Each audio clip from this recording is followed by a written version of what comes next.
নমস্কাৰ আমাৰ ইউটিউব চেনেলৰ অভিভাৱকসকললৈ আজি আমি ভিডিঅ'টোত দেখাব বিচাৰিছোঁ 4 পৰা 5 বছৰৰ শিশু এটা আমাৰ কেনেকৈ বিকাশ হয় শিক্ষাৰ ক্ষেত্ৰত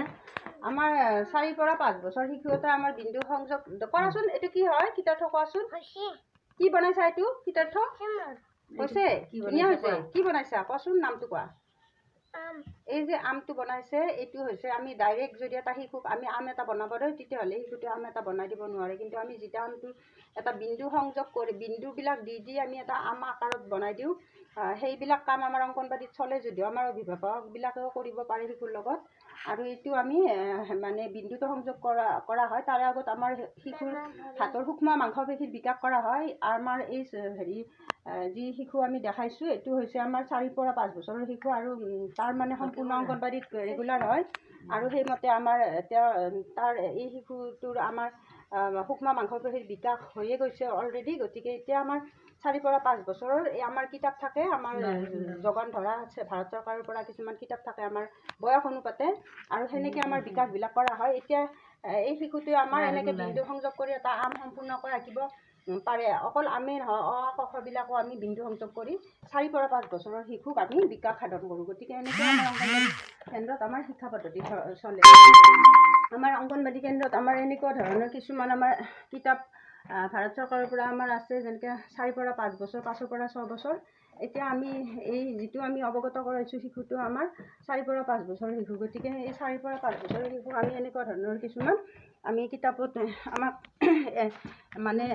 প্ৰশিক্ষণ দিয়াৰ ধৰণে আমি কৰোঁ আমি নিজৰ ইচ্ছামতে এইবিলাক শিক্ষা নিদিওঁ আমি অংগনবাড়ীত গতিকে আমাক ভাৰত চৰকাৰে যেনেকুৱা ধৰণৰ আমাক এডভাইচ দি কিতাপবিলাক উলিয়াই দিছে আমি তেনেদৰে কৰোঁ আৰু এই যে চেপবিলাক শিকিব লাগে শিশু এটাই যেতিয়া 6 বছৰ শিক্ষা আৰম্ভ হ'ব তাৰে আগতে আমাৰ শিশুবিলাকৰ বিভিন্ন ধৰণে বিকাশ হয় শাৰীৰিক বিকাশ বৌদ্ধিক বিকাশ সৃষ্টিমূলক বিকাশ মানসিক এনেকুৱা বিকাশবিলাকৰ মাজতে আমাৰ কি হয় এই বস্তুবিলাক আমাৰ শিশুবিলাকে শিকিবৰ কাৰণে আগ্ৰহী হয় আৰু সেই চেপবিলাকৰ আমি ধাৰণা কিছুমান দিওঁ আৰু এই চেপবিলাকো আমি কি কৰোঁ শিশুটোৰ মানে বিকাশ অনুপাতে আমি যদি কিছুমান শিশু 4 পৰা 5 বছৰ হ'লেও ইমান বিকাশ নহয় আমি এটা সম্পূৰ্ণ বিকাশ এতিয়া বৰ্তমান আপোনালোকক অৱগত কৰিছোঁ সম্পূৰ্ণ বিকাশ হোৱা শিশু অৰ্থাৎ ৰেগুলাৰভাৱে সদায় আহি থকা শিশু এটাক আমি দেখাইছোঁ কিন্তু যোনে আমাৰ স্কুলত অংগনবাড়ীত ভৰ্তি নহয় বা মাজে মাজে আহে তেতিয়াহ'লে সেনেকুৱা শিশু আমি এনেকুৱা ধৰণৰ আমি বিকাশ দেখা নাপাওঁ আৰু তেতিয়া সিহঁতৰ বিকাশবিলাক সিমান এটা ভালদৰে নহয় গতিকে আমি চেষ্টা কৰোঁ এইবিলাক মানে বিন্দু সংযোগ কৰি পেলাই কেনেকৈ সিহঁতক মানে হাতৰ সূক্ষ্ম মাংসপেশীৰ বিকাশ কৰাব লাগে সেনেকুৱা ধৰণৰ আমি চেষ্টা কৰোঁ কিন্তু ৰেগুলাৰ অহা শিশুবিলাকৰ কাৰণে এই কামবিলাক বহুত সহজ হৈ পৰে কাৰণ যিহেতুকে আমাৰ 3 পৰা 4 বছৰ 4 পৰা 5 বছৰ আৰু 5 পৰা 6 বছৰৰ আমাৰ ৰুটিন মতে এখন কিতাপ চলে আৰু সেই কিতাপ অনুসৰি আমি শিশুবিলাকক যিহেতুকে আমি শিক্ষা দি আছোঁ গতিকে আমাৰ যদি এইখিনি সময় যদি শিশুবিলাক এবচেণ্ট থাকে তেতিয়াহ'লে আমি গতিকে এবচেণ্ট যদি হয় তেতিয়াহ'লে আমাৰ শিশুবিলাক কি হয় সেই সম্পূৰ্ণ শিক্ষাটো ল'ব নোৱাৰে তেতিয়া শিশুবিলাকৰ এই 6 বছৰত যিটো আমাৰ শিক্ষা আৰম্ভ হয় শিশুবিলাকৰ বহুতেই প্ৰব্লেম হয় সেইবিলাক কথা অভিভাৱকবিলাকে অৱগত হোৱাটো দৰকাৰ তেওঁৰ শিশুটো কিয় 6 বছৰত ইমান কষ্ট পাইছে কিয় পঢ়িবৰ কাৰণে ইচ্ছা নকৰে একচুৱেলি আমাৰ অংগনবাড়ীত ভৰ্তি নকৰাৰ কাৰণে সেইটো হয় আৰু চাওক এই 3 পৰা 4 বছৰৰ আমাৰ এইটো আমাৰ নিজৰ শিক্ষা নহয় এইটো ভাৰত চৰকাৰে পঠোৱা এখন কিতাপ আছে আৰু সেইমতে আমি শিশুবিলাকক আমি বয়স অনুপাতে যিহেতুকে শিক্ষা দিওঁ গতিকে 3 পৰা 4 বছৰৰ শিশুটো আমাৰ অংগনবাড়ীত এবচেণ্ট নোহোৱাকৈ থাকিব লাগে তাৰোপৰি আমাৰ 4 পৰা যিটো আমাৰ 5 বছৰ আছে সেইটো হ'ল এইখন হ'ল 4 পৰা 5 বছৰৰ এইখন কিতাপ আমি এবছৰ শিশু এটা মানে শিক্ষা বিকাশৰ কাৰণে 6 বছৰৰ শিক্ষাৰ প্ৰস্তুত হ'বৰ কাৰণে আমি শিক্ষা দিব লাগে তাৰোপৰি আমাৰ 5 পৰা 6 বছৰৰো আমাৰ এখন কিতাপ আছে গতিকে এই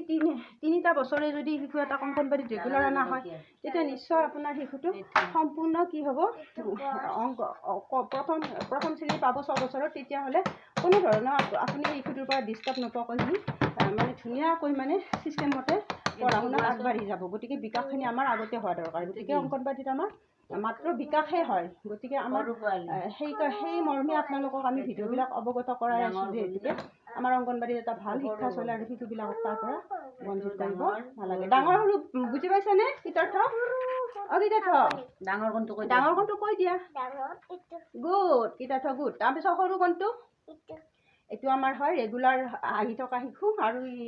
এই শিশুটো আমাৰ একেবাৰে 3 পৰা 4 বছৰৰ পৰা আমাৰ ৰেগুলাৰ আহি থকাৰ কাৰণে সেইকাৰণে কোনো ধৰণৰ এতিয়া প্ৰব্লেম আমি পোৱা নাই। আৰু এনেকুৱা ধৰণৰ কিছুমান শিশু আছে আমাৰ 4 পৰা 5 বছৰ মাজে মাজে আহে বা 5 পৰা 6 বছৰ তেনেকুৱা ধৰণৰ প্ৰব্লেম দিয়া আমি পাই যাওঁ, সেইবিলাকো আপোনালোকক অৱগত কৰিম। ধন্যবাদ। আজিৰ ভিডিঅ'টো ইমানেই আছিল।